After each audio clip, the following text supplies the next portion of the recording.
الموضوع المرة دي تسويق بس مختلف شوية. هو رد على سؤال كان في صفحة على اسمها ويت حاتم، وحاتم ده اخويا، فانا ما كان شايفة ان انا اسمع سؤال زي دوت في التسويق، وبصراحة ما ردش عليه. يعني السؤال كان عاجبني جدا بصراحة. حاتم سأل سؤال حلو جدا ومهم وناس كتير بتسأله، هو ليه في ناس بتهتم بفكرة شراء البراند؟ يعني حاتم كان بيقول لو شركة ما عملت نفس المنتج بالظبط اللي بيقدمه البراند ده، نفس الجودة ونفس التشكيلة والتفاصيل والمواصفات مثلا، بس طبعا مش هيحطوا العلامة التجارية لان ده بيعتبر تزييف يعني، لكن المنتج مشابه بالظبط مفيش اي اختلافات يعني، وسعره اقل كمان، ومع ذلك الناس برضو متمسكة بالبراند. هل تتوقعوا ان الناس تفضل متمسكة بالبراند وليه؟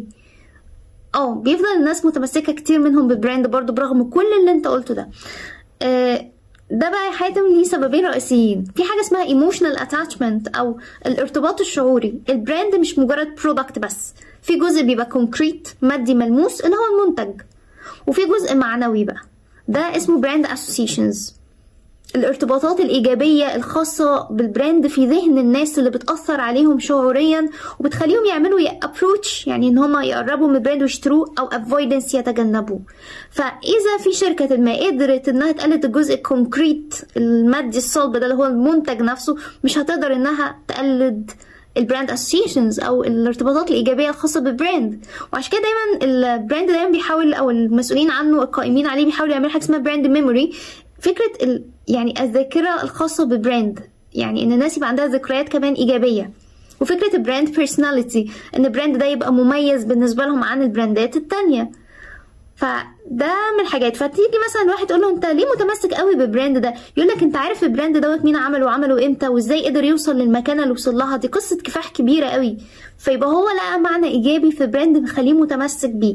انت عارف ان البراند دوت لما بيحصل مشكله مع العملاء بيعملوا سيرفيس ريكفري بشكل كويس جدا، معالجه للمشكله وريكتيفيكيشن على طول، تصحيح، وبيدوا كومبنسيشنز تعويضات، فبيتعاملوا بريسبكت باحترام عالي جدا للعملاء. انت عارف ان البراند دوت ليه مساهمه مجتمعيه رائعه، بيعمل سبونسرشيب للناس البروميسنج علميا ورياضيا، ودايما بيعمل فعاليات رياضيه واجتماعيه وثقافيه، وبيشارك في مؤسسات خيريه. فتلاقي ان الشخص نظرته للبراند اعمق من مجرد انه مجرد منتج بيشتريه بس، فيفضل متمسك بيه.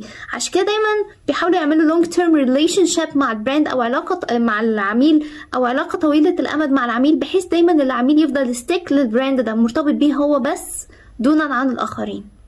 السبب التاني بقى مرتبط بالبيرسوناليتي. البراند بيأثر على المجتمع ككل، بيبقى تأثير جمعي، مثلا مجتمع دراسة في مدرسة في جامعة whatever المجتمع ايه هو، او مجتمع بشكل عام. فتيجي الافراد في مجتمع معين تقول لهم انتوا شايفين البراند ده ازاي، the way you perceive it يعني، فيقولك والله احنا شايفينه كذا كذا، وشايفين اللي بيستخدم البراند ده او بيشتريه كذا كذا. فالناس لانها الفرد بيبقى جزء من المجتمع وبيبقى متأثر بآراء المجتمع وطريقة ادراكه. فهنا بقى بتدخل الشخصية، وهقولك ازاي بالظبط. في شخصية بيسموها، او الناس اللي بيسموهم people pleasers، اللي هم بيحاولوا يشعروا برضاء الناس عنهم، عشان من هنا بيقدروا يستمدوا رضاهم عن نفسهم، او self satisfaction. فتيجي مثلا شخص يقولك ايه، الشخص ده very classy و elegant وكده، فتقوله انت عرفت كل ده وده راقي علميا او ثقافيا واجتماعيا، تقوله ايوه يعني جبت المعلومات دي منين؟ انت تعرف؟ يقولك لا بس من البراندز اللي لابسها، من الحاجات اللي لابسها دي عرفتني كده ان هو. فدي طريقة البرسبشن، طريقة الادراك. فطبعا الناس بتحب ان المجتمع يدركها بالصورة دي. دي الشخصية اللي هي بيسموها people pleasers، يعني او ان هم الشخصيات اللي بيدوروا على رضاء الاخرين، ان هم هيئتهم ومظهرهم يبقى مرضي للاخرين. بيسموهم كمان amenable، ان هم الناس السهل الانقياد شوية، اللي هم بيبقوا يعني بيشوفوا المجتمع ماشي في اي ترند في اي اتجاه وعايزين يمشوا معاه. الناس اللي بيبقوا سنسيتيف او حساسين جدا لاراء الاخرين. فطبعا هو مش ده السبب الوحيد، احنا قلنا انه في جزء ليه علاقه بالشخصيه، بس الاسباب اللي فاتت دي من اهم الاسباب. عكس بقى الشخصيه دي هتلاقي شخصيه تانية خالص بيسموها اللي هي unconventional، مش تقليديه. يعني تشوف الاخرين ماشيين في ايه تقول لهم والله كلكم ماشيين كده، طب انا همشي في الناحيه التانية، انا واحد غير تقليدي، مش لازم اعمل اللي الناس كلها بتعمله. وبيسموهم كمان self assured، اللي عندهم ثقه في نفسهم عاليه جدا، فما بيهتمش قوي باراء الاخرين، مش سنسيتيف هو لاراء الناس التانية، ما يهموش. يقول لك انا يهمني والله في المنتج اللي بشتريه الكومفورتابيلتي، الراحه، الكواليتي، الجوده، السعر، المواصفات.